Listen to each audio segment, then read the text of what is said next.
public comment this evening. So just a word about the public comment while we're on the topic. Because there are so many of us here who want to be heard, and we all want you to be heard, we do have to limit the time, and I'm very sorry for doing that.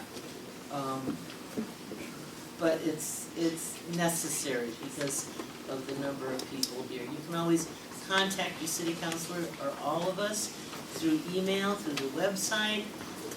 You can call the office here, 768-3100, to leave messages for any of us or to get connected to your counselor or the policy analyst. But for tonight, I'm afraid that we will have to limit it to 2 minutes.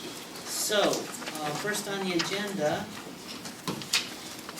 item A is 027, revising ROA 1994 to change the terms developing urban, establish urban, redeveloping urban, and central urban areas that refer to designated comprehensive plan areas which are being updated to areas of change and areas of consistency.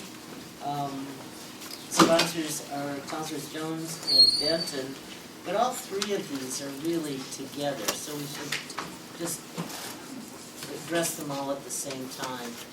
So I'll go ahead and read the other two. Item B is R108, adopting an updated Albuquerque-Bernalillo comprehensive plan, also sponsored by Councilor Jones and Benton.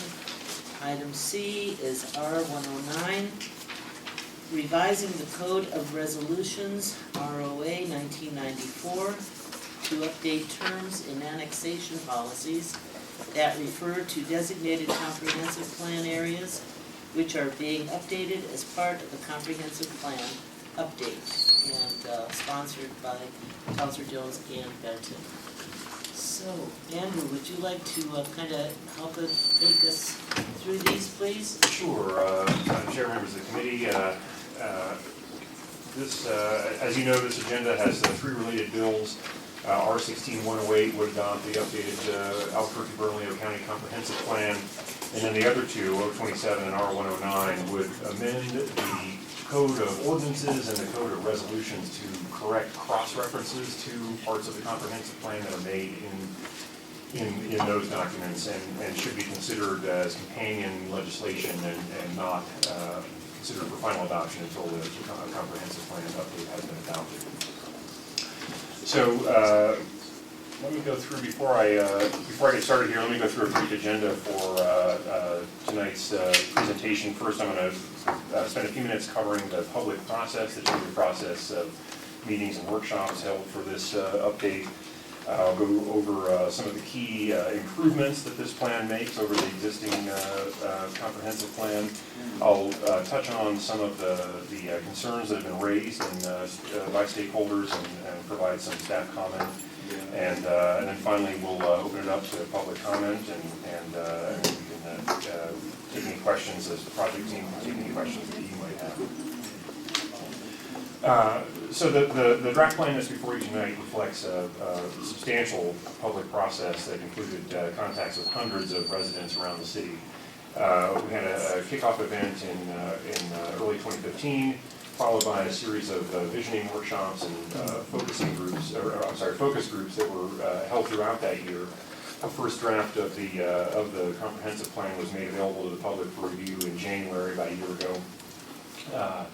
And it has since gone through several subsequent revisions as the project team tried to incorporate the recommendations that have come in from stakeholders.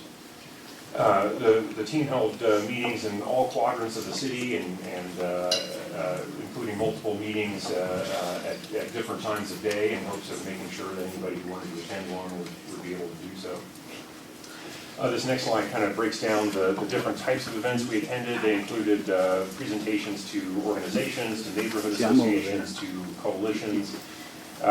We attended many neighborhood meetings, community events. We did a lot of tabling at events like the Downtown Growers Market, that sort of thing, to get people interested in the project.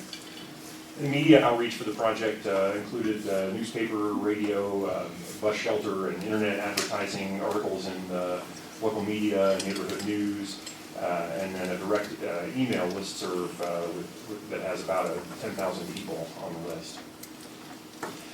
Besides providing written input, staff and leadership, from more than 20 local agencies and county departments participated in workshops, drafting sessions and focus groups and other meetings to work on this draft. And all these interactions with the public and government agencies helped us build some relationships and buy-in on implementation, and we think it's helped improve the comp plan in several ways that I'll go into now.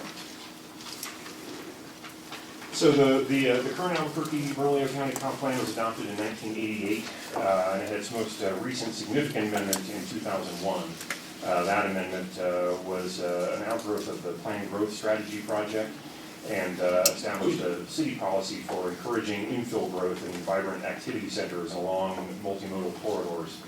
So to kick this project off, the team kind of took a look at where we stand now, what the metro area is experiencing in terms of growth, and what current challenges and anticipated challenges have been identified, and looked at how new goals and policies, along with the current goals and policies, could help further help the area achieve that vision for development.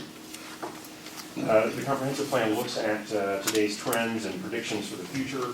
One of the most dramatic considerations is how future growth is going to be absorbed essentially in a geography that's limited on three sides, and how people will get around, especially with our limited river crossings.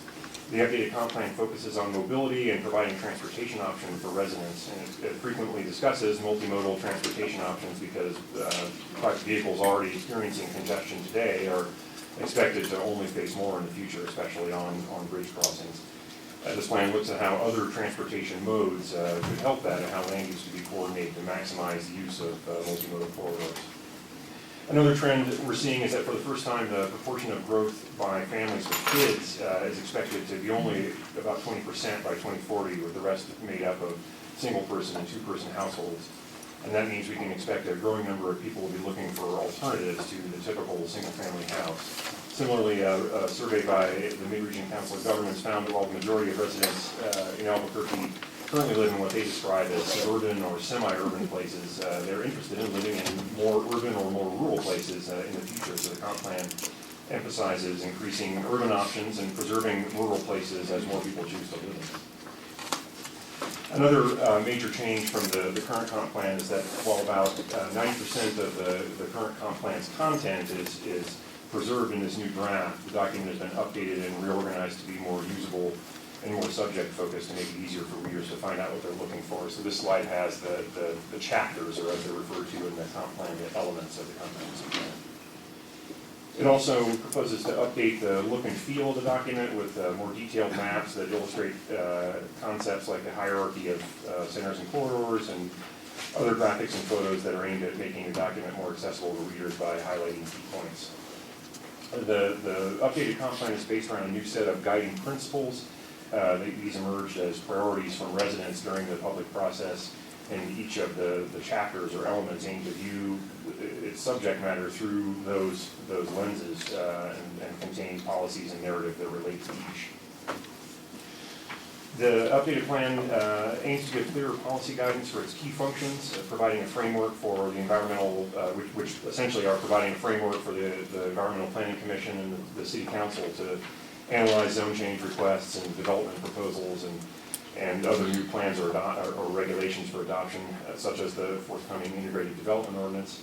It also is used can recommend priority investments to fulfill the centers and corridors vision, and those can be used to set capital implementation programs, CIP program, and other municipal and county spending priorities. The updated vision map, which builds on the existing centers and corridors map from 2001, aims to more clearly break down the types of centers. So, for instance, rather than expecting walkable, fine-grained development to occur in every center as currently proposed, this update tries to focus most of that sort of dense, walkable development in three places. Downtown would serve as sort of a hub for the city, and then in urban centers, one on each side of the city, where we can really focus resources on creating walkable districts. Similarly, some centers are identified for creating employment opportunities, especially on the west side, and this is one way the comp plan is aiming to address the ongoing jobs housing imbalance. And I should also mention here that the comp plan doesn't propose to add any centers within the city that haven't previously been adopted through either comp plan amendment or a previous sector plan or something like that. During the public process for the comp plan update, we heard loud and clear from residents that they really wanted to see a few things really protected, and those include our distinct residential neighborhoods, our open spaces, our rural areas, acequias and cultural landscapes. The updated comp plan proposes to do that, to implement those goals by focusing and encouraging the most intense development along appropriate corridors and in these centers, while protecting the neighborhoods and open spaces and other sensitive parts of the city from development that is out of character. This map of areas of change and areas of consistency would replace what are currently called development areas within city limits that are currently found in the comp plan, and those have become somewhat obsolete since they were designated in the late 80s. The comp plan establishes a set of actions to implement the plan's policies. All these were either co-written or have been vetted by their respective implementing departments, and would create a system by which the planning department can analyze their performance toward achieving the plan goals. And these performance metrics would be measured and analyzed on a 5-year cycle, and staff would draft proposed updates to the comp plan or the IDO as needed based on those analyses. And these would be considered by the City Council or the EPC along with any changes recommended by the community planning area assessments, which is a new system for community scale planning that I'll get into a little bit more detail later. The team's been very grateful for the input we've received throughout this process. It's really helped improve the draft. Most of the concerns that we've heard touched on a handful of themes, and I'll comment on a few of these. The first is a question we've heard right from the beginning of the project, which is, this is a jointly adopted plan. How is the county involved? So the county has provided from the very beginning at least two key staff members from their planning and transportation divisions to participate in the project. The county's zoning system is coordinated with the comprehensive plan and makes reference to several parts of the comprehensive plan, and really careful through the update process to make sure that any changes to this updated comp plan don't break the county's zoning system. The project team, including county staff, presented to a joint meeting of the Environmental Planning Commission and the County Planning Commission at the kickoff of this project, and we do expect that the county will take up consideration of adoption of the comp plan once the city has taken action. Another concern we've heard from a few people is the addition of some new centers in the county to the Centers and Corridors vision map. Those include some centers in the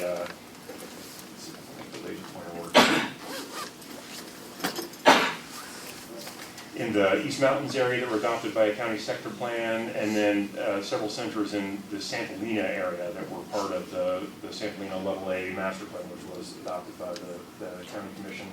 This is in keeping with the past tradition of updating the Centers and Corridors map to reflect changes in activity center boundaries, as the council, as this committee heard back in 2013, when we changed some boundaries for centers on the west side along Coors. Let's see. Another concern we've heard multiple times is the proposed designation of Coors Boulevard as a premium transit corridor.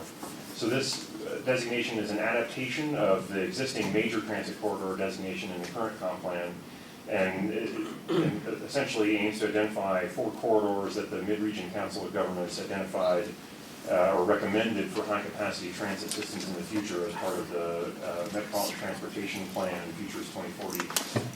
This designation is also commensurate with the public input received during the visioning meetings for this project. So as you can see by this heat map here shows it is from one of it's a composite from the workshops we had early on, and you can see that participants identified Coors as one of the top locations for transit improvements in the city.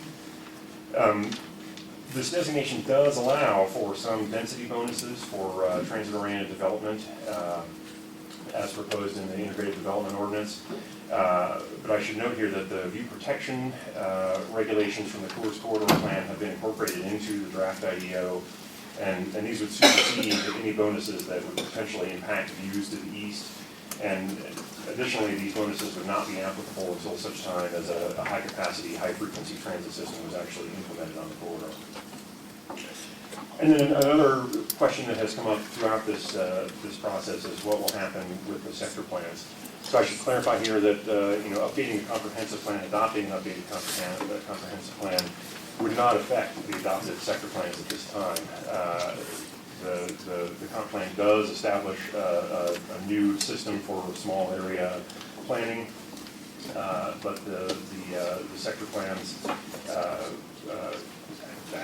currently would stay in place until such time as the city council acts on a new zone map, basically, that goes along with the proposed idea.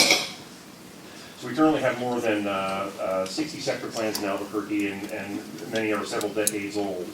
With a staff of 4 long-range planners, we don't only have the capacity to keep them up to date over time, and the enforcement has been challenging as well.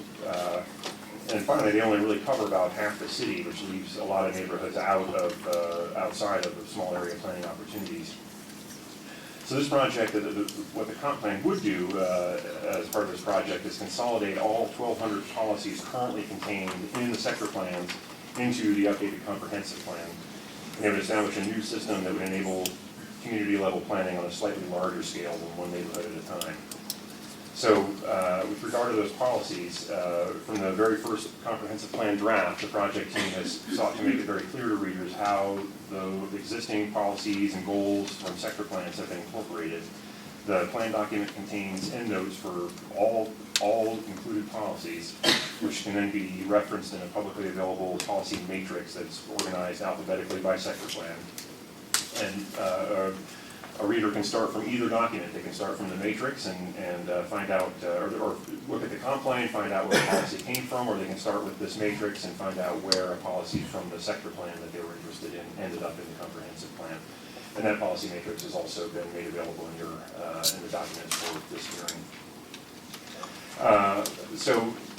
As I mentioned, in cases where sector plans have specific zoning and design guidelines, those will be, and many have been, incorporated into the IDO draft, separate document, or regulatory document, as overlays. And the policies would be incorporated, brought up into the comp plan. And then finally, the narratives that have been developed, the histories and descriptions of neighborhoods developed for those sector plans, would be incorporated into assessment documents for each of the proposed community planning areas. So moving forward, a little bit more about that process. The long-range staff from the planning department would work as a team to perform assessments in 3 community planning areas per year over 4 years to cover all 12 that you see mapped here. In the 5th year of each cycle, they'll produce any necessary comp plan or IDO updates for the council to consider. So that concludes the presentation that I have. I think at this point I'd recommend we hear from the public, and then following that I can bring up some additional members of the project team and we can answer any questions that you or members of the public might have. Thank you, Mr. Wood. We have a 2-minute limit. So we have a bell. You can go ahead, staff will go ahead and time the speakers. You'll hear 1 ding, and that's your 30-second warning. You'll still have another 30 seconds to talk, and then you'll hear 2 rings of the bell, and that'll be the end of your 2 minutes. So anybody else? Okay, let's go ahead and start with Loretta Naranjo, please.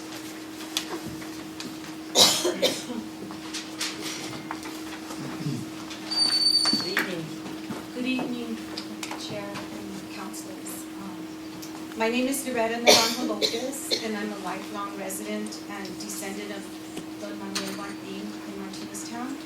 And I'm representing today the Historic Neighborhood Alliance. And I'm also the president of Martineztown Work Group and Albuquerque Innovate, a social justice organization. Chair members, HNA requests denial of the revised comprehensive plan Based on this, historic neighborhood leaders were not involved in the planning process with the use of participatory methods. This plan was a top-down approach, and the community or neighborhood assessments as a professional planner, they should be first. They should be looking at the issues and concerns of the neighborhood and looking at what they consider the resolution for those concerns. And then they should be included in the comprehensive plan to go through 5 years before they're even addressed, and then having to go through the process again, I think this is not good planning. And the community, the EDO and comp plan should have been reviewed simultaneously by the neighborhoods. The HNA would like to start with an update that includes the community. The City of Albuquerque sector development plans is a bottom-up approach, and if without it, it would bring less equity upon our neighborhoods. You still have another 30 seconds. Okay, well, a sector plan addresses comprehensive set of issues affecting neighborhoods.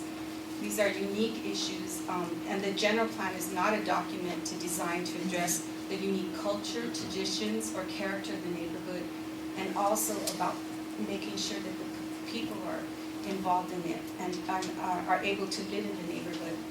It does not explain the historical significance of the old Hispanic community where families and neighbors work together to build their homes out of adobe. I think this is like really short because if I understand it, 2 minutes is like a page and a half, and I didn't get through a page.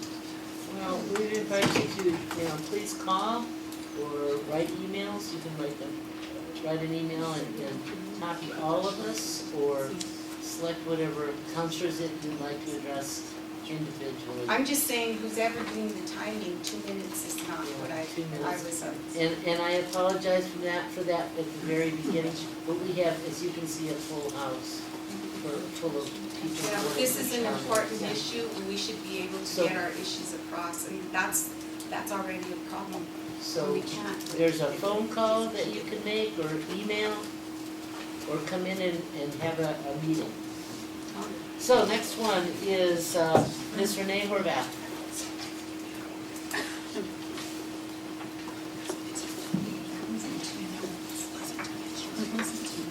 Good evening. Hello there. My name is Renee Horvath, and I'm with the Taylor Ranch Neighborhood Association. And Taylor Ranch is also members of the West Side Coalition, and the West Side Coalition did take a vote last September, sent in a resolution with our concerns on this plan.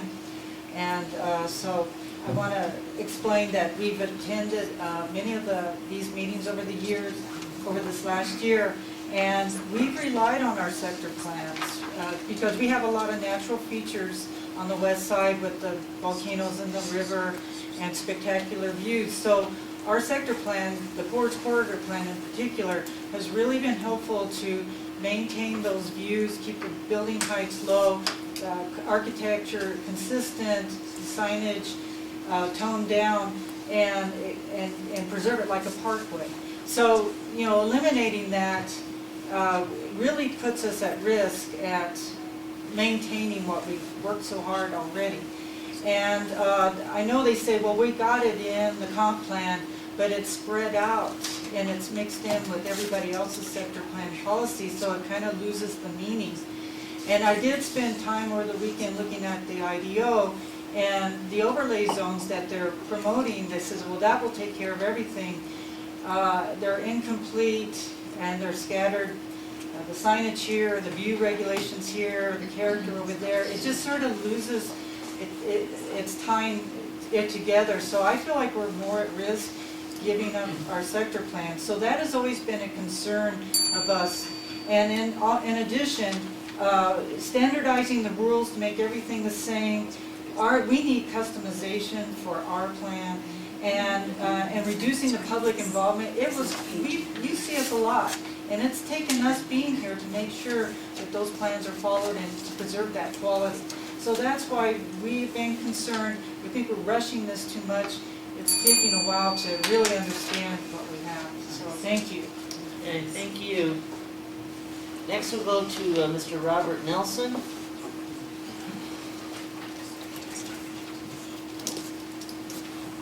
Good evening. Good evening. How are you doing? Thank you for having us today. So my name is Robert Nelson. I'm a resident of Wells Park neighborhood, and I'm also an officer from Wells Park Neighborhood Association Board. I'm here to just express our concern about the removal of sector development plans. I know that has been covered in Andrew's presentation, but we also feel that the sector plans are an important piece of our identity as a neighborhood and as a community, and that its removal is an inequitable one, is that. We have received a proposal from the city planning department that outlines certain characteristics, which are really nice, but at the same time, we feel that as a whole, as an entirety of the community and other neighborhoods, that is not an equitable practice for all of us in terms of the current comp plan. And so we ask that this committee preserve those sector plans for all of the other neighborhoods that have them. And to Renee's point as well, that we slow down this process because a lot of our neighbors within Wells Park have not read the document and would like to have more input into that as well. That's all I have. Thank you.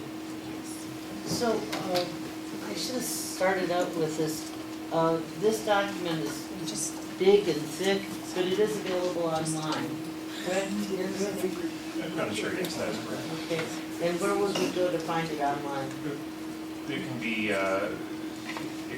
read at abc-zone.com, and we also have hard copies available in libraries and community centers and at the planning department, actually, for people to check out as well. Okay. So hopefully everybody got that who needed it, so that you can go in and read this. Okay, so next we'll go to Miss Barbara Grothus.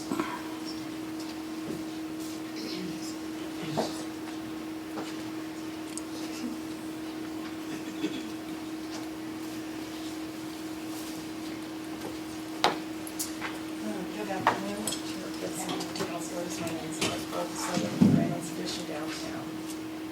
I've submitted concerns about my neighborhood that should be in your record.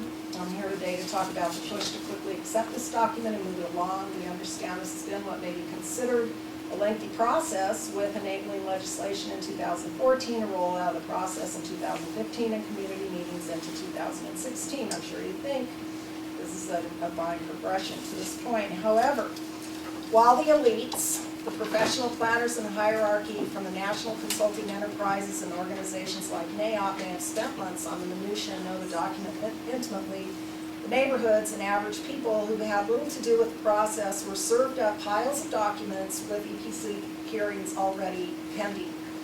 Neighborhoods with sector plans, people like me who are slightly knowledgeable about this sort of thing from our historical participation in these processes, have felt overwhelmed and unable to process, much less understand the changes to the comp plan, how they impact us, what changes we can and should be aware of, and especially how to begin to wade through all of this in the short time we've been given. Most of our neighbors have had little or no involvement. They said hundreds of people. My goodness, how many people live in Albuquerque? It's a weedy business. We're out here trying to pay our bills, keep roofs over our heads, food on the table, our children safe and on track in school and life, take care of our spiritual needs, care for family members, and now console friends and neighbors under assault by the hateful and anger-fueled tirades delivered mostly anonymously that leave us all terrified. The comp plan, which may impact us for generations, is sadly something about which we've been unable to devote sufficient attention or exhaust. We understand a surge of young people needing housing, increasing numbers of homeless who need housing and services largely lacking in Albuquerque, and the crush of climate change will impact us all, and we understand change is coming.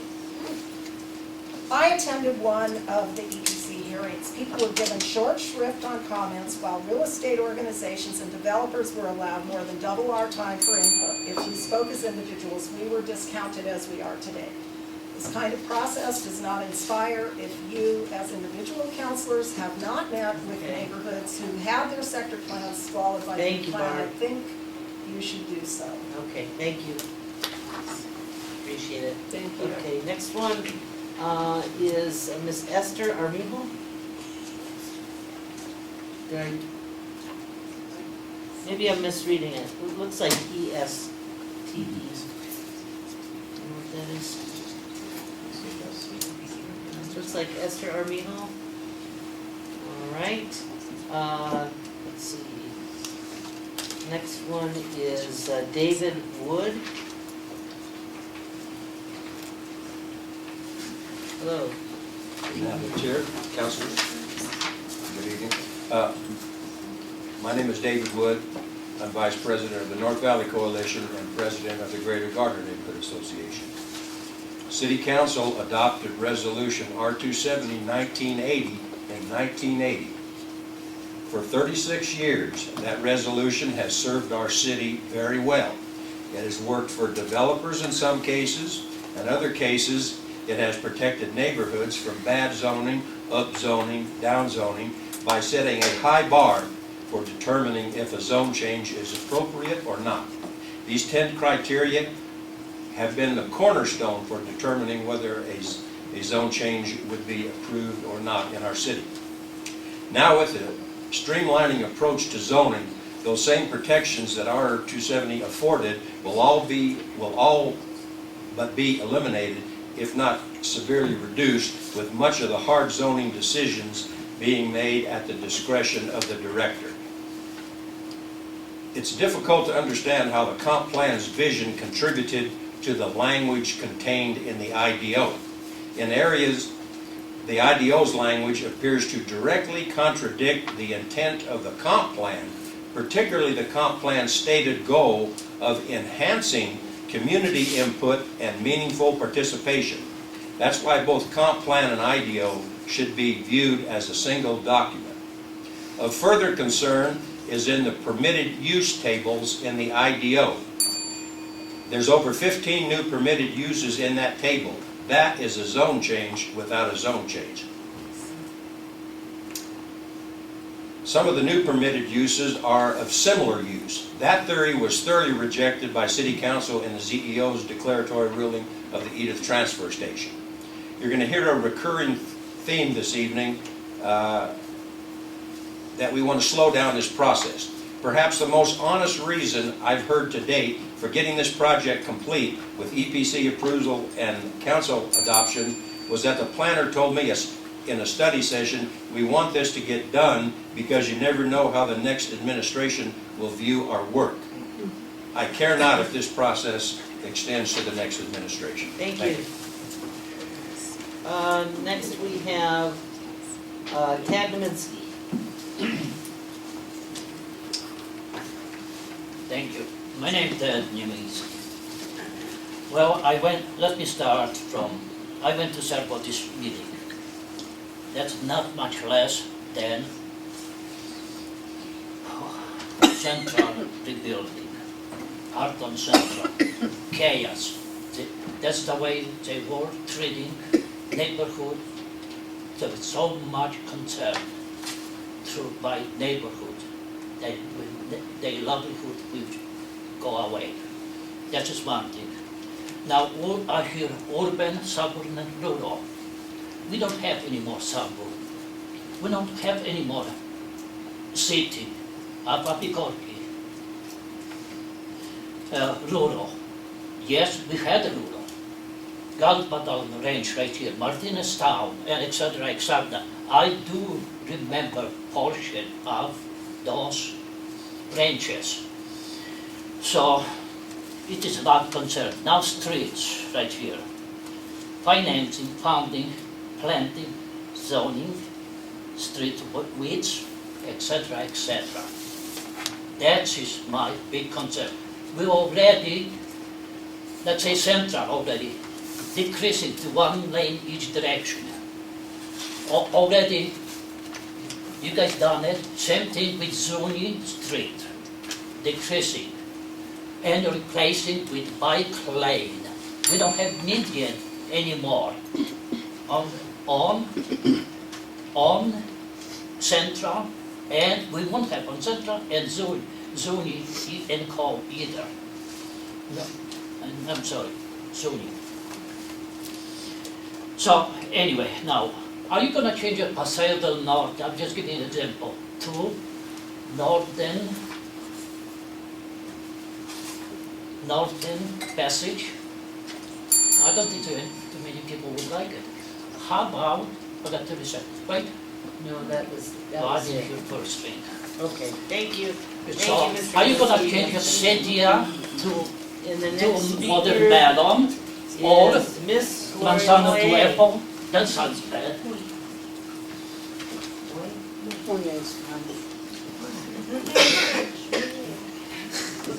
Depends on which child you're talking. Madam Chair, Councilors, I'm Lori Moy, representing PNM. I first would like to recognize the very hard work of the staff. Andrew outlined some of the meetings that were held, and I can tell you I attended a lot of those meetings, and it was a wonderful effort by the staff and lots of hard work to make this plan what it is today. I want to also say, having served as an EPC commissioner, this is a much better policy document than the existing document. It preserves policy documents of the Rank 2 plans, such as the electric facility plan, the Arroyos plan, the bike and trailways plans. As a policy document, it doesn't change zoning. I think that's an important distinction. It's a policy document. This is a vision of where the city needs to go. And I would like to also close with saying PNM supports this document and the hard work of everybody. Thank you. Thank you. Okay, next we'll go to Salima Newton.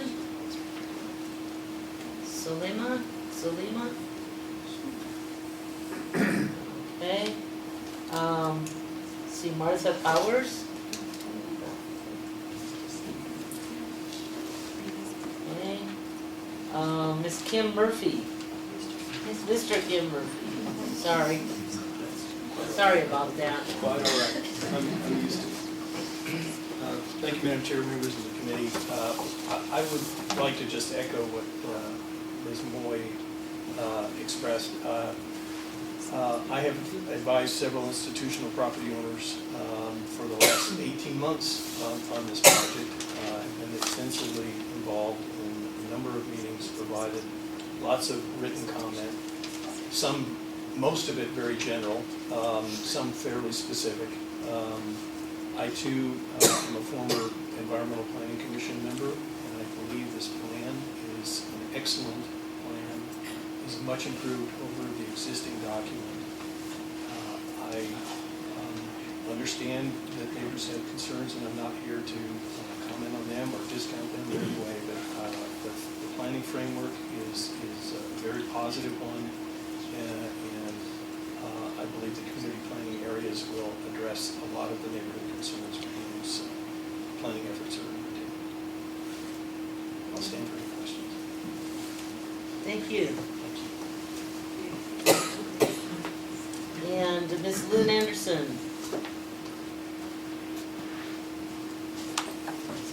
Good evening, Madam Chair, Councilors.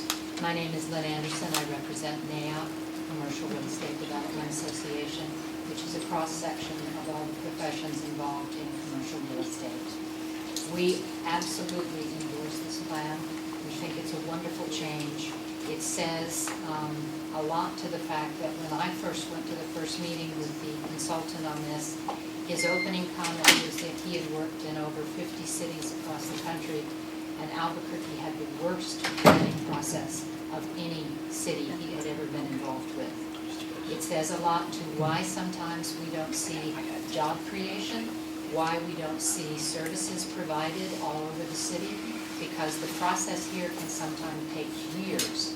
Businesses will not, it's too easy to go other places, too easy to just go across the border to Arizona, to Texas, to Colorado, to Utah.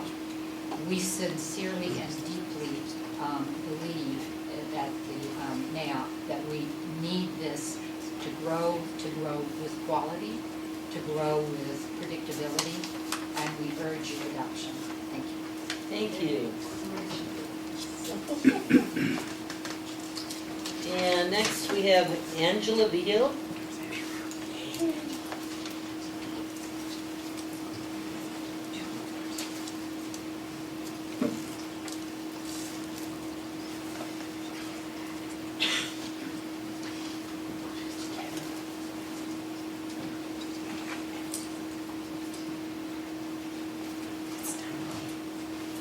Good evening. Hi. I had no intention of speaking, but after that last presentation, my 2 cents must be heard. Okay. I am a resident of the city. I've got I support 2 people, Victory Hills, I've got a house there, and I also have 2 homes in Martinez Town. Our family has lived all our lives in Albuquerque. We love our city. This is our city. We are not outsiders. We want our city to stay the same. Development, okay, but why does everybody's plan have to be the same? Why can we not keep our own little plans so that we in the community can be heard by you all? Have a place to go to say, good morning, Ms. Jones, may you and I speak. Mr. Benton, I'd like to speak with you. I want you to hear my voice. This plan is not going to allow for me to go speak to you, Mr. Harris, or you, Ms. Gibson, because I will just be one of, not a resident, one of, I don't know what the word is, one of a piecemeal, one of a person who doesn't mean anything. I don't understand why you want to take and let developers build high-rise this, and apartment here, and coffee shop there, and bar here, and another brewery distillery there, without looking at what the neighbors want. What your community, my community wants. My family's been here for many generations. If you go to Martinez, yeah, it's not the prettiest. Yeah, it's not the most swank neighborhood, but it's our neighborhood. My grandma, my great-grandma's. It's important to us. We want to keep it the same. Please listen to us. Thank you.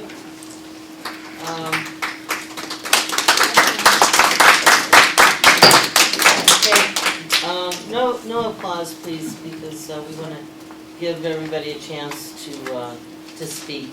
So next is E. Ward. E. Ward. Back here. Okay. Sorry.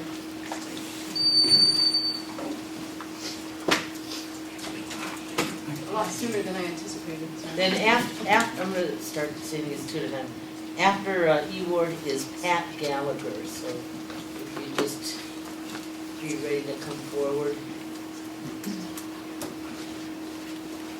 Oh, I thought there was an outlet. There was electrical outlet. You only have 2 minutes, you're gonna run out of power in that time? It's a hardware glitch, you never know. I found out after I bought it. It's a known bug, a known hardware bug. We'll see what happens. Okay. Evening, councilors.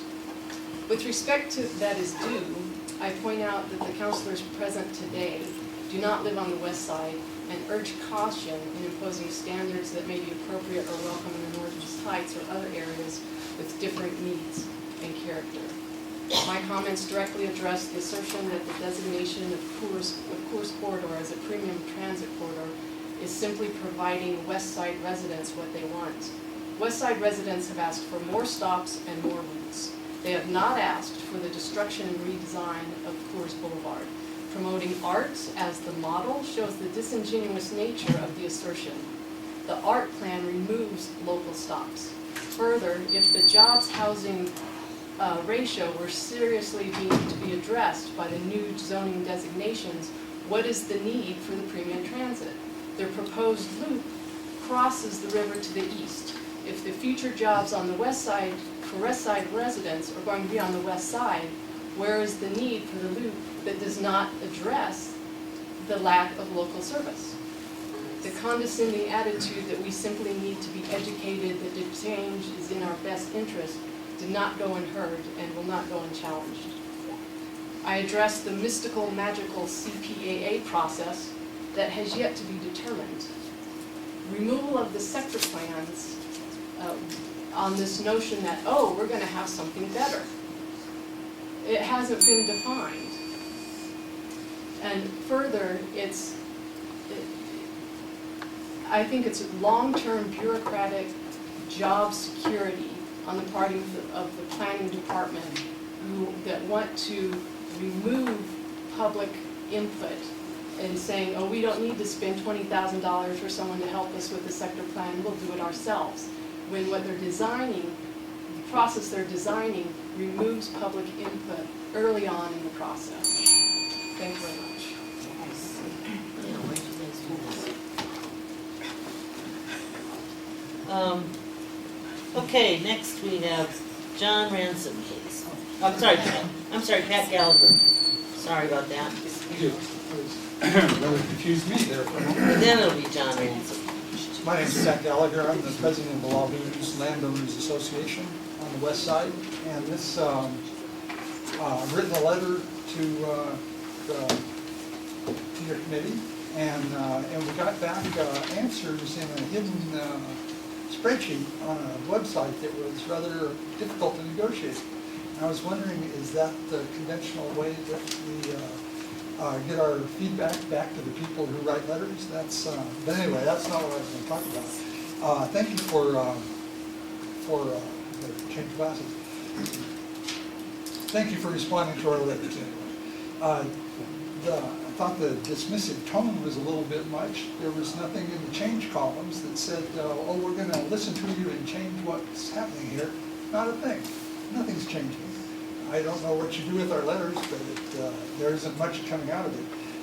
This plan has at its heart a big box, a big square, this transit loop that Em just talked about. And that box is this premium transit circuit around the city. It may work on Central, I-25, and it may work on Paseo, but Coors is the wrong road. There's no collateral circulation. There's very difficult to get across the river. There's no parallel roads. Why did you pick Coors? Because there's still room to build high-rise apartments on there? I don't think that that's going to be the way to do it. We want more buses. We need more buses. Buses are great. We need more stops. But this adding density in order to get federal funds is not going to work. It can contain the density needed to get federal funding without destroying the corridor, but I don't think it can. The employment to residence ratio is already lopsided, and to densify further is going to just exacerbate that situation. And so we're not going to end up with a better situation. We're going to have a very overly dense Coors in the process. So. The other little problem that we've talked about is this problem of shifting power from shifting power from the EPC to the planning department. And I think that better be looked at very carefully because the people are going to lose out. Okay, thank you very much. You're welcome. Let's see. That was John Ransom, please. Madam Chair, Loves Committee members. My name is John Ransom. I wrote a letter to your committee, which I believe you've read. I am very much in favor of improving our current burdensome zoning process, and all of the different sector development plans make it just very difficult to negotiate even what to do, who to go talk to. So I commend the city and the plan to improve what is being done today. I had a specific comment with regards to the west side. Born and raised here in Albuquerque, have interests on the west side. I'm very pleased to see that there's an activity center on the west side. It's really needed. It's currently will be the only activity center on the west side that needs a lot of services and jobs. And I want to say thank you for considering and urge you to adopt the plan. Within that one activity center, I would suggest that today you have a lot of urban center zoning, and I have made a suggestion to make some some of it actually down zone to an activity, major activity center. It'll allow for probably more uses that are needed today for the neighborhoods, as opposed to in an urban center is looking for some higher density stuff right off the bat. We just don't have the infrastructure or the population to really meet that today. So we need some seeds in the ground before we start going so dense. Great, thank you. And next we have Jesse Lopez, and after Jesse Lopez, Gilbert, I think that's Speakman? Yes. Good evening. I'm Jesse Lopez. I own a residence at 1127 Walter Street Northeast, and that sits right in the middle of Martineztown. I'm against this plan because, again, it's a top-down approach. After countless of meetings with the planning department over here, face-to-face, asking them to zone this property to no avail. Nothing. In 1990, when they signed this book, there's a former zoning manager and a resident of in our neighborhood who zoned himself R1, convenient. And just recently, I asked our neighborhood association if they're going to go to these R1 residents and ask them if they're going to change their zone. They said no, that they're protected. I want to be protected because my house is zoned C2 and 1 C3, and that's ridiculous because it's a small house, small yard, everything. My house on Walter turns into Granite, which is an alleyway. One time we had a detour, a city bus tried to make that turn, I had to back up. In 2000, I sat on the Big I committee under Mayor Baca. Dennis Picaro was the chair of them.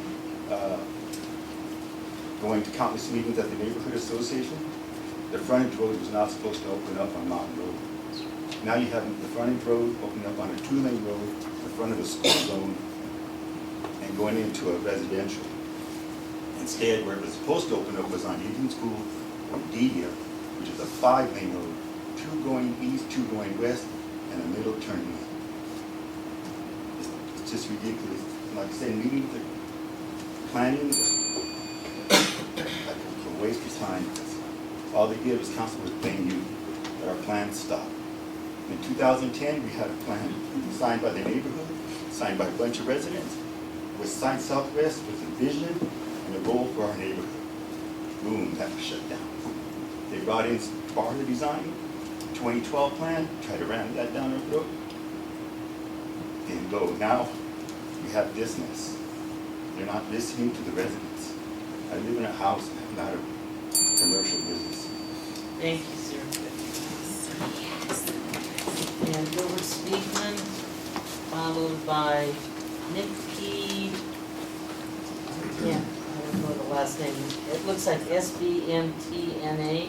Oh, that's a neighborhood association. South Broadway. Santa Barbara, Martineztown. Santa Barbara, Martinez. Nick, okay, I'm sorry. Nick. And Mr. Speakman?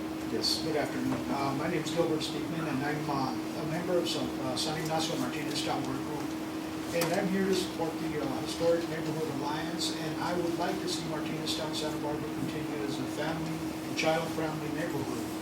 Growing up in Martineztown myself, we never had a community center plan, yet 60 years later, it's still the same, and our neighborhood continues to get neglected. Where the other neighborhoods, when they ask for something, immediately get it.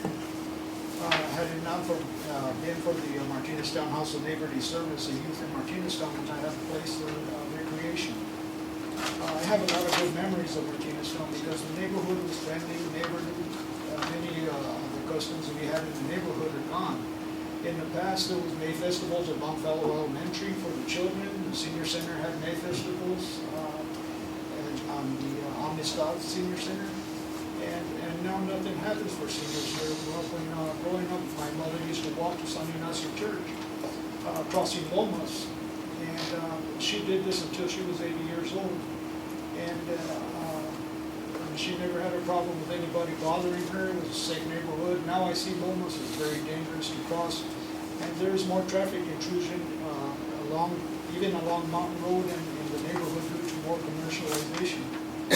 All the mom and pop businesses have gone away due to commercialization of the neighborhood. several needs of the residents were met. These business owners were residents and they have a stake in the neighborhood. Now corporations are moving in and mom and pop businesses are moving out. And I ask that you maintain the neighborhood as residential, protect the residents of Martineztown, and thank you for the opportunity to allow me to speak. Thank you, sir. And Nick? Sorry, got your name wrong. Yeah, no, that's fine. I'm also a current resident of Santa Barbara, Martineztown, and current president of the Neighborhood Association. I think I would like to piggyback on pretty much all the comments that we've had so far from certainly our neighborhood and other neighborhoods. I think one of the biggest concerns I have from being here is my first meeting to one of the comp plan is the fact that the residents' input is not really inputted into document. And we've had some meetings with the city where in fact we've shown that certain things should be different based on even their own guidelines and that kind of stuff. And we were told very much black and white, sorry, there will be no changes. So I'm not sure why you ask for our input if you ignore our input. The one thing that kind of really brought me lit up a bulb was the fact that the gentleman who was making his presentation said that the sector plans are safe for now. And what does that mean? When will they no longer be safe? When is that transition going to happen?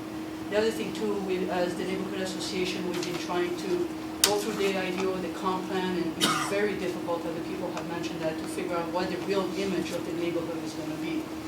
And that doesn't make for easy reading. And obviously it's a very difficult project, and how does one make it easy reading? But I think it's something like an abstract or some way of tying everything together so there's an easy read with some tentacles going here and there might be able to be helpful. Also, the other concern I have is that the only people, I believe, and please correct me if I'm wrong, that really supporting the plan are all the business people.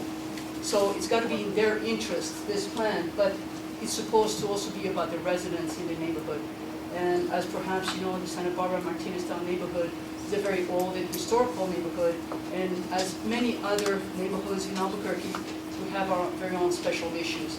And it would be nice if the city made a bit more of an effort to, right now the Neighborhood Association can reach about 650 of our residents, which is a good thing. And if the city wanted to create a meeting or some gatherings or whatever, we're putting our calendar in place for next year, and you could be part of our calendar where we set up a meeting where maybe questions can be vetted, concerns can be vetted, that kind of stuff. And we do have a kind of a community center that we're trying to rebuild and instill and that kind of stuff. And I would like to receive a copy of the IDO for the community center. Thank you. Thank you very much for your time. Okay, so next we'll go to Ellen Feltner.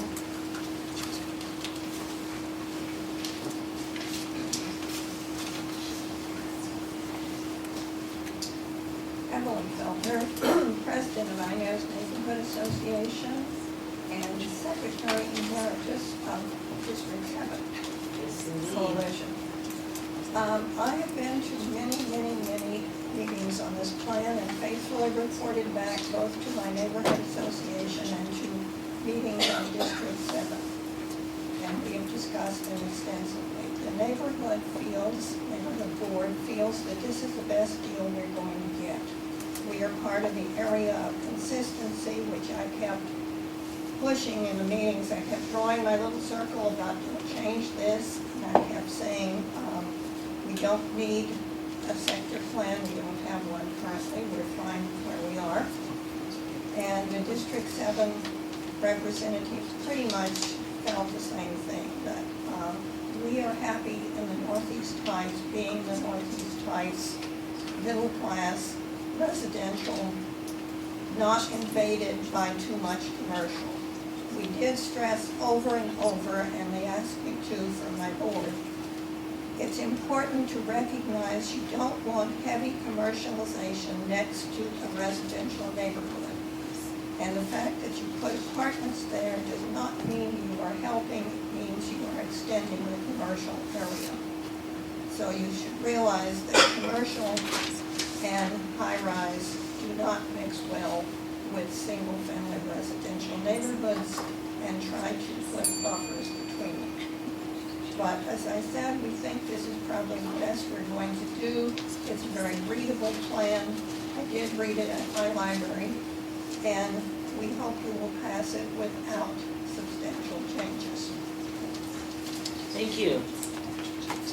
And next is Jim Weigel, W-I-G-L-E. Oh, Weigel, I'm sorry. B looks like a G, sorry. My handwriting's poor. And then after that, it'll be Christy Hood, H-O-U-D-E. I'm sorry for massacring everybody's names, but I'll learn them. Yes, sir. Thank you for being here. Thank you, Madam Chair, members of the committee. My name is Jim Weibel. I'm the current president of the Local Commercial Association of Realtors. We have been involved with this process since the beginning, since February 2015. We've provided extensive written comments into this process through their consultant that they brought in who I think correctly characterized our process as one of the worst he's ever seen, if not the worst he's ever seen. We have seen firsthand the result of our current web of sector development plans that we have seen competing capital that could come into New Mexico or could come into Albuquerque and provide. Let's Committee. My name is Christy Howd. I am the president of the Citizens Committee of Martineztown. The Citizens Committee of Martineztown is the duly recognized neighborhood association for the South Martineztown neighborhood.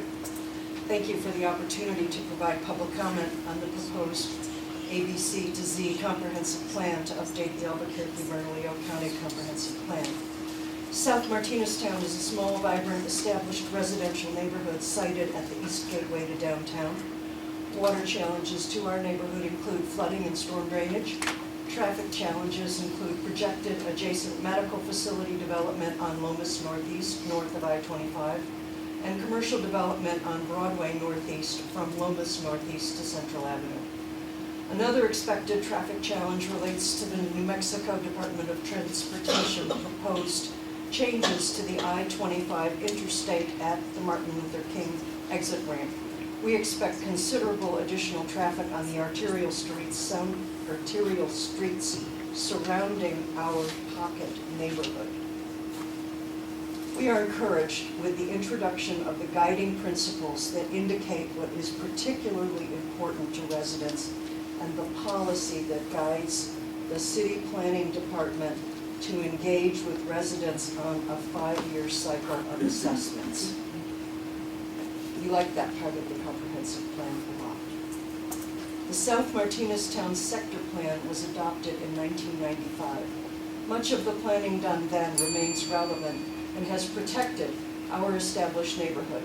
The proposed comprehensive plan will allow us to work with planning staff to address major planning issues affecting our special community and develop solutions. Our current engagement with city planning staff focuses on specific development projects within our neighborhood. It's piecemeal at best. CICM will continue to review the proposed integrated development ordinance and provide city planning staff with our concerns regarding proposed development standards and the proposed review and approval processes. We would like to thank the city planning staff for their consistent support in our efforts to maintain our small, historic, vibrant residential neighborhood quality of life. Thank you. Thank you so much. And let's see. Next is Susan Mickey, please.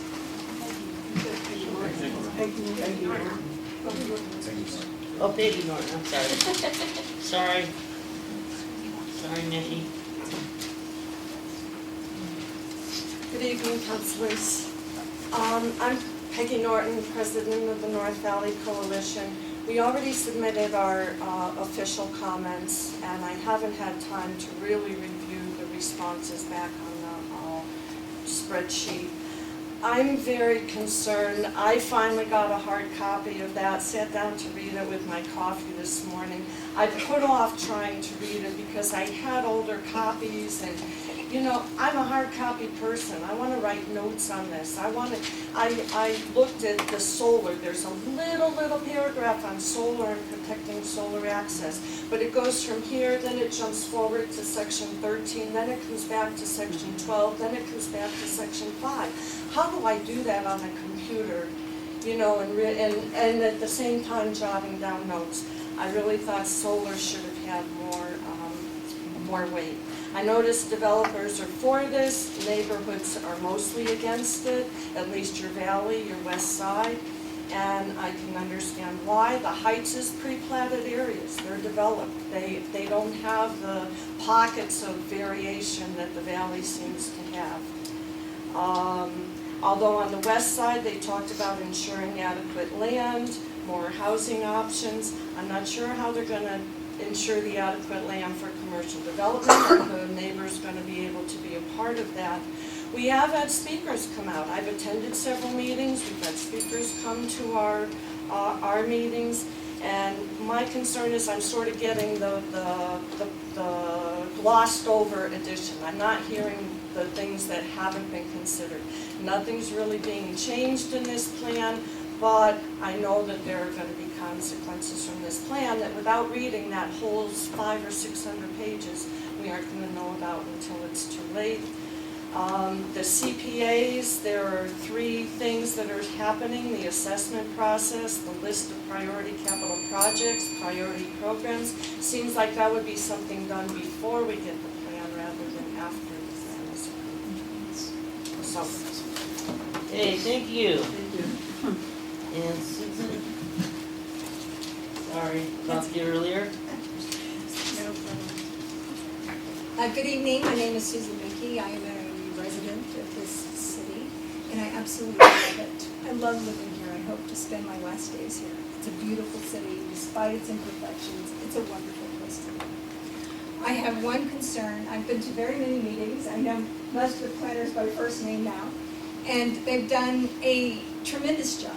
I mean, this is an honors task, and I think they have tried very hard, to bring all of our ideas together. It's practically impossible. So I don't envy them at all. But I do have one issue that I would like to bring up, and that is the idea of crime prevention through environmental design. In the plan, it is relegated to sort of a retroactive plan after the fact. So if you're having a problem, you can go to the police and they'll give you some education on what to do about your property if you're having crime issues. But other cities like San Diego and Los Angeles are doing a more proactive approach to crime prevention through environmental design, and they're incorporating those ideas up front so that developers actually develop land in a way that makes it more resistant to crime. And I think given the problems that we have in Albuquerque, that's probably one of my major concerns about where I live and the problems that we are having in our neighborhood, is that we may be missing a golden opportunity here. And I just wanted to bring that up. Thank you very much. Thank you. And Mr. Keith Meyer, and then last will be Ms. Jolene Wolfley.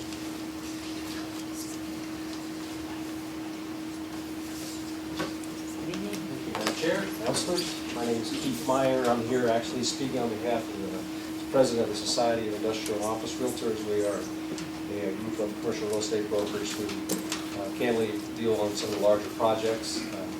And I guess we would like to share, we'd like to thank the Planning Department for, first of all, taking this initiative on and having the courage to do this. This is not pleasant for anybody, but it's needed and frankly long overdue. And so the fact that they have the courage to do that now, again, they should be commended for that. The current plan serves no one well. It doesn't protect the neighborhoods, but the only thing it does is paralyze things. So I guess if the neighborhoods are protected by the fact that change is paralyzed, that's protection, but doesn't really benefit anyone. It kills economic development, and it precludes companies from coming here, growing or expanding, because there's no predictability in the process. And we could give you examples of entitlement processes that take years to get done, and most people aren't willing to take that time or invest in it. The process and the path that staff has initiated, they've brought in professionals, they've made it an open process, it's accessible to everyone, they've had ample meetings, everyone is allowed to have input, As the consultant has said themselves, not everyone's going to get what they want. They've been consistent in that. Everyone's going to have input. And I think that at the end of the day, we're all well served by having it. So we appreciate the fact that you're supportive of it. We appreciate the fact that the planning department has taken to give this initiative. They've worked very hard on it. They've been very professional about it. And we're fully supportive of the path we're on. Thank you. Thank you. And Ms. Wolfley. Aye. Jolene Whitman. And one thing I want to say is I think in terms of quality of life and economic development, the most important things in Albuquerque to look at protecting are our natural features. Petroglyph National Monument and volcanoes, the bosque and the river, and the Sandian Mountains. And then very important with that is all the arroyos and other open space things that connect the ecosystem of that. This is in the comprehensive plan. I appreciate that staff has moved more in the red line version to protect those resources and talk about their importance to Albuquerque. If you want to go farther, I would cheer that on, because I think that's really, when you look at recent stuff I saw in the newspaper about what we will develop in Albuquerque is tourism, second homes, etc. And that's where we really need to be protecting those resources that are unique to us. I also want to say that I don't really understand the community planning assessments.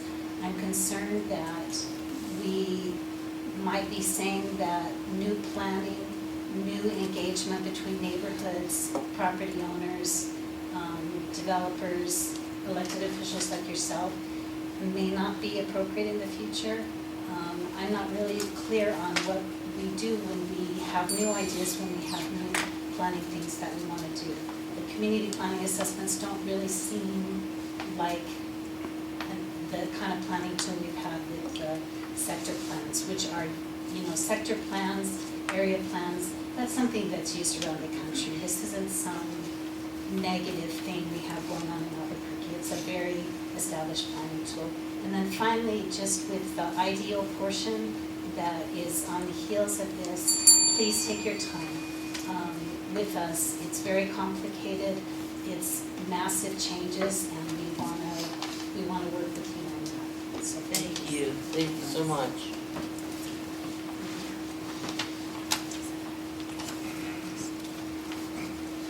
Okay, so I think that is the end of our public comment. Thank you, everybody, for your comments and thoughtful comments and posed questions. I wrote quite a few notes down myself that I'll be using in the future. So, any questions or words from the counselors? Yes, Councilor Bell. I also took a lot of notes, and I guess I wanted to perhaps ask staff and our council and planning department staff who've been involved in this. So I'll just go, if it's all right, with a few of these, and then I'm sure other councils, I want to give enough time for them to answer as well. The process question, and the idea that this was a top-down process, I wanted to ask about that because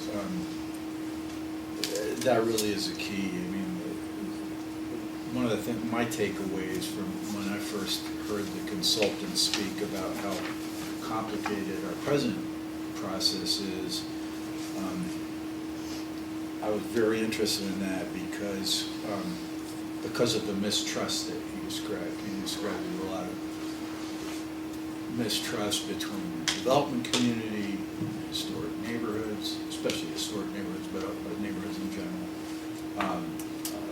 And both of those entities not trusting one another, and neither of them trusting government. So, and he kind of took that back to be a result of a very confusing smorgasbord of sector plans and regulations and where things reside. And so that was really, that was a big takeaway. But I wanted to ask about that top down, because something of this magnitude, I realize it is, I don't know whether it's even possible, but it's very difficult anyway to have that rise from community level up to reform something that needs to be simplified. And I think also a lot of the discussion tonight was very much about the dual effort, not just the comp plan, because a lot of the goals of the comp plan or most vast majority of them are still in this document, but kind of the two-tiered work where we're moving forward to also try to make it a more understandable development process, development approval process. But I guess that's one question for now. Madam Chair, community members, I'm going to invite Michaela Renz Whitmore and Russell Brito from the project team to join me over here so that we can all be on the recording. Did you have a suggestion on that? Thank you, councilors. That's a hard question, and it's hard for planners to hear, because we definitely believe in community engagement. We believe that people need a voice in their community, and the comprehensive plan is an important document to share the vision that the whole community has, despite the fact that we have lots of diversity, wonderful diversity in our city. So I think the first thing I'd like to say is that this process is an update to the comprehensive plan. It's not a full rewrite, which might have needed much more bottom-up kind of planning if we were starting from square one. But if you'll remember, the resolution starting this process was to update the comprehensive plan with the assumption that we needed to test to see whether the centers and corridors approach, which has been in the comprehensive plan since 2001, was in fact still the shared community vision.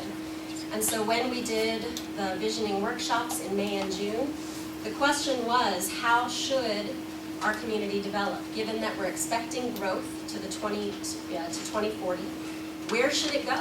And we found after those mapping exercises at that visioning process, people took a centers and corridors approach to where additional growth would be appropriate.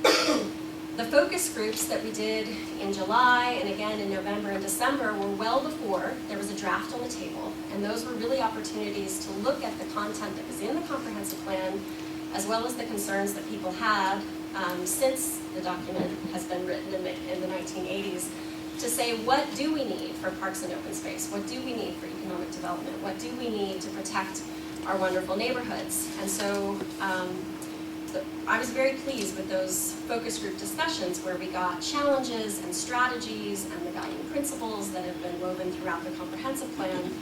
I do believe this represents an improvement over today's comprehensive plan, reflecting the comments that we've received through the process. And then the last thing I would say is, because it was a comprehensive plan update, we included the adopted policies from the sector development plans.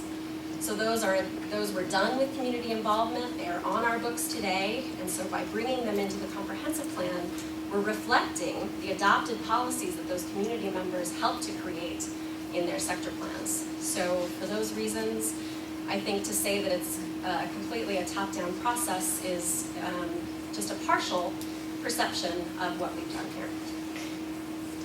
Madam Chair. So just, Michaela, so I hear you're saying that because we've maintained, first of all, we've maintained policy that was in the comp plan going back to 1988 and the update of the centers and corridors, that's all still there.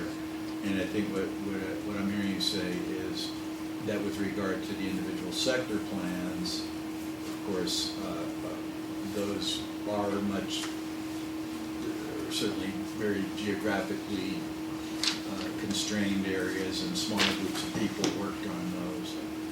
That there's been a strong effort to maintain the policy bases for each of those sector plans that are being absorbed into the current process.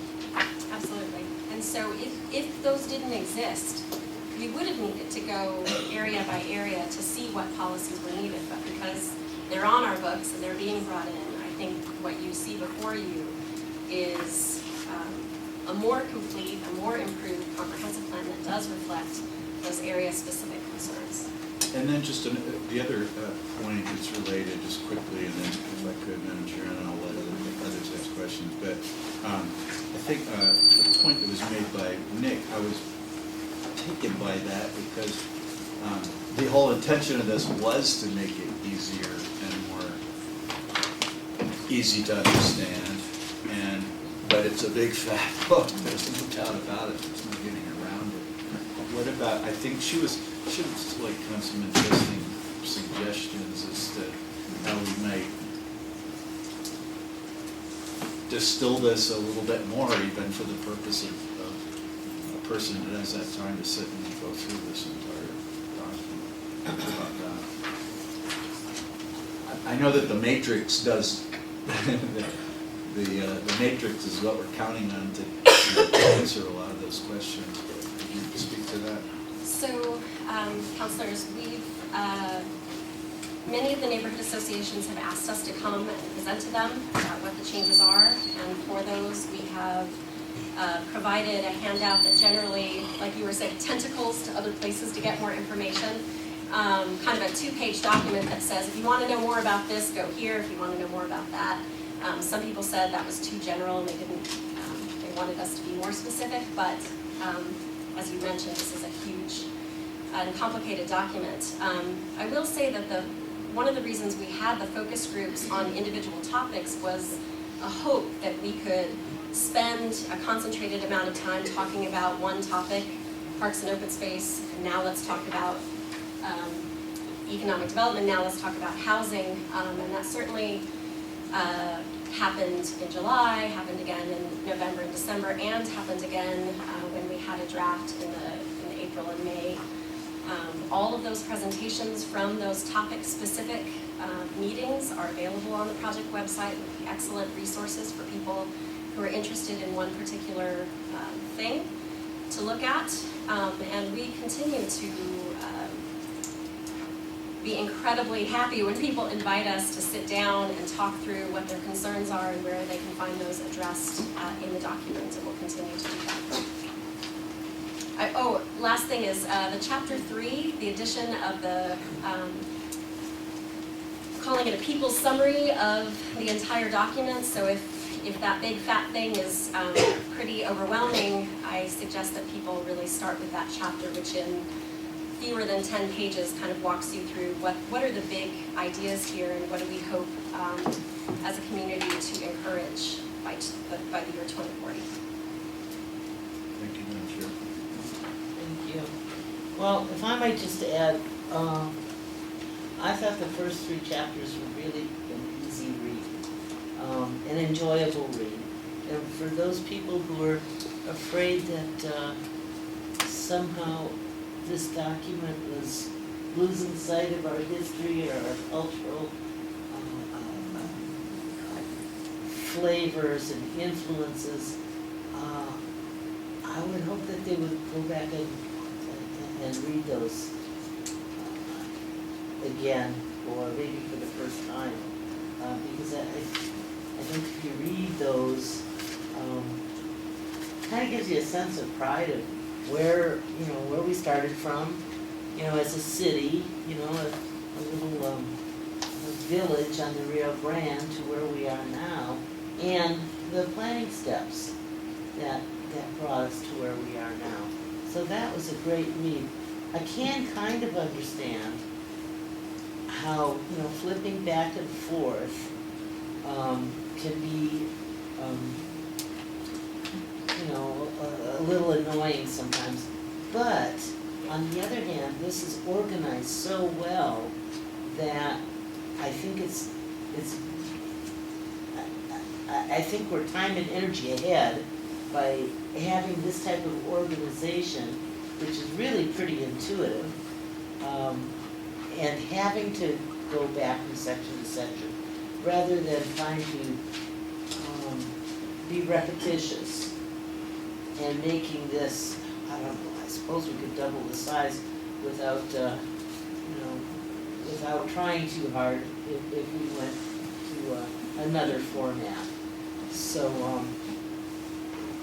I have to say too that I think we heard from some people who really haven't had a chance to look at this yet. And I really hope if you haven't, that you go online and take a look at it, or go to the library and look at a paper copy. Unfortunately, there aren't a lot of paper copies because this is in draft form right now. And it'd just be pretty expensive, I think, to print out very many of these, particularly since they're only in draft form and they could be changed again. But I hope that you'll take a look at it. So there's something I wanted to ask about.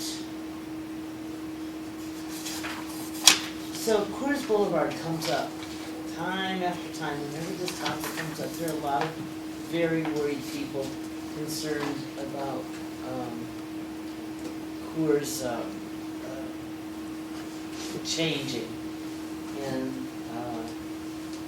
losing the views on Coors. But as I understand it, we're not changing any of the regulatory things that are in place, like building height, that affects Coors with this. Madam Chair, committee members, this establishes kind of the policies, the shoulds. The regulatory language would be in the integrated development ordinance, or the IDO, which is expected to go to start its approval process in the spring. What I would say is that as I mentioned before, the premium, the transit designations are proposed to allow for some density bonuses for transit-oriented development, and however, those would only apply if there is, for one thing, if there is a transit system already in place that has been implemented. And then the Coors Corridor Plan, which does have view preservation regulations for Coors Boulevard, primarily to the east. Those regulations have been brought over into the IDO and would supersede any of those height or density bonuses if they were to, if the proposal would impact the affected view area. I would just add that staff continues to look at the integrated development ordinance to ensure that the protections that are on the books today are carried over and made clear. And if we're not getting it right, we will continue to take a look at it and improve it throughout the adoption process. Thank you. Madam Chair, councilors, I also like to add that Coors Boulevard as one of the sides of the box that was mentioned for premium transit in the metropolitan area is based on the 2040 Metropolitan Transportation Plan from the Mid-Region Council of Governments. The Metropolitan Transportation Plan is looking forward into the future about what are the most appropriate locations for premium transit, and that's a region-wide body that kind of sets the stage for what we do on the county level, on the city level, and it represents, I think, better coordination between the city and the county and the Mid-Region Council of Governments, so that we're not pulling in different directions when it comes to investments in transportation infrastructure, but definitely a better coordination of those efforts. Good.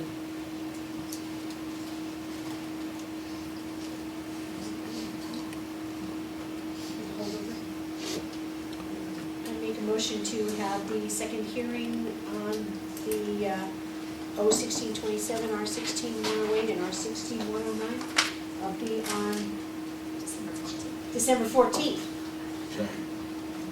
Moved and seconded for hearing next month then. All in favor, say yes. Yes. Yes. And so do we still have to do a motion on the third one? Did you get all three of them at once, okay? Madam Chair? Yes, sir. I'd just like to add that at that hearing, I and Shanna will work with the planning department project team to continue coming up with responses or recommended changes based on the input that's been received, that you've all received in written form as well as the comments received tonight. And at the next hearing, we'll include a presentation that addresses some of the points that were raised and may also recommend some changes as well. Madam Chair. Yes, Councilor Benton.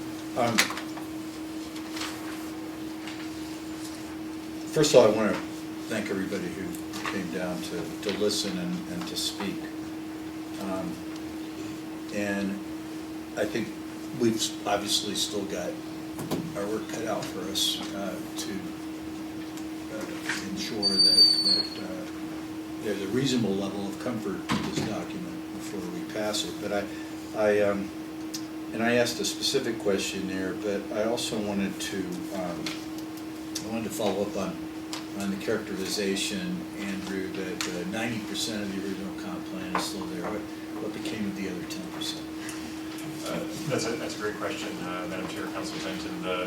Most of that additional 10% were policies and recommendations that have already been achieved. So the original comp plan, for instance, had a lot of language about the city acquiring land in what is now the Sandia foothills that was, at a certain angle of slope. Basically, that was sort of a way of defining kind of what was the foothills and what was sort of land for private development. So that was an open space. It was an open space recommendation that in that particular case has already been accomplished. So in some cases, policies that were kind of no longer relevant were removed, or in others they were actually adapted or modernized or changed to reflect current conditions. And as you said, I think the ongoing actions of the county with the approval of some of their new development areas are reflected in here. So that's a kind of probably not a change that encompasses a lot of pages within here, but it's a pretty big change to what we had previous to those approvals. Madam Chair, Councilman, that is correct. Okay. Well, since there's no other business before us, this meeting is adjourned. Thanks, everyone.